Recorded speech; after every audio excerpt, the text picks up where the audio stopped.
माननीय निशिकांत दुबे जी। धन्यवाद अध्यक्ष महोदय।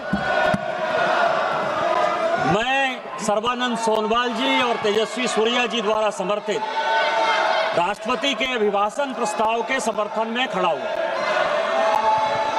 सभापति महोदय, यहाँ किताब पर चर्चा चल रही है। एक किताब पर चर्चा चल रही है, वो किताब जो आज तक छपी ही नहीं। मैं आपके माध्यम से सदन को उस किताब के बारे में, उन किताबों के बारे में बताना चाहता हूं जो नेहरू परिवार, कांग्रेस परिवार के गद्दारी, मक्कारी, भ्रष्टाचार और अय्यासी से भरा पड़ा है। और वो सब छपी हुई किताब है सर। पहली किताब ये है एडवीना एंड नेहरू। भारत जो स्वतंत्र हुआ तो किस तरह से पाकिस्तान का बंटवारा हुआ और किस तरह से भारत के पहले प्रधानमंत्री अय्यासी कर रहे थे, इस किताब में मैं उसका जिक्र करना चाहता हूं। मैं उसको कोट करना चाहता हूं। दूसरी किताब है सर, जो मथाई साहब, जो नेहरू साहब के पीए हुआ करते थे, वो कह रहे हैं कि इंदिरा गांधी के साथ उनके व्यक्तिगत संबंध थे और उन्होंने भ्रष्टाचार के आरोप में जो है उनको हटाया। ये बोलने दिया जाए सर। और मैं उन किताबों का जिक्र कर रहा हूँ। मैं सारी किताबें लेकर आया हूँ जिन्होंने अय्यासी, मक्कारी और भ्रष्टाचार से पीड़ित इस कांग्रेस का हाल ये सारे देश को समझना चाहिए। ये किताब है सर, डायरेक्ट सारी सोनिया जी की किताब है ये सर।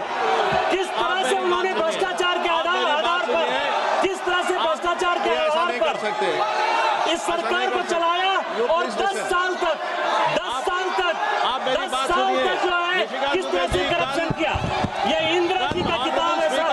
ये इंदिरा जी का किताब है जिसने कि धीरेन्द्र ब्रह्मचारी के साथ किस तरह के संबंध थे और डिफेंस डीलर के क्या संबंध थे। ये जनरल थोरट की किताब है कि नेहरू ने चीन को कैसे दे दिया। ये नेहरू की किताब है कि किस तरह नयनतारा सागर से लेकर एक गर्लफ्रेंड के साथ उनके संबंध रहे जो कि बैन कर दी। ये इमरजेंसी की कहानी है सर। ये एक्सीडेंटल प्राइम मिनिस्टर संजय बारू की किताब है सर। ये इमरजेंसी रिटोल्ड की कहानी है सर। ये वो कहानी है जिसमें कि एंडरसन को बाहर भेज दिया राजीव गांधी ने। ये कॉलिन नरीमन की कहानी है कि किस तरह जुडिशियरी को इन्होंने बर्बाद किया। ये बोफोर्स की कहानी है कि कॉकरोची से कांग्रेस परिवार के क्या संबंध थे। ये मित्रों खेल लाइब्रेरी सभा की कार्यवाही 5 बजे तक स्थगित की जा सकती है। हमसे जुड़े रहने के लिए हमारे YouTube चैनल को सब्सक्राइब करें और नई वीडियो की नोटिफिकेशन के लिए बेल आइकॉन को दबाएं।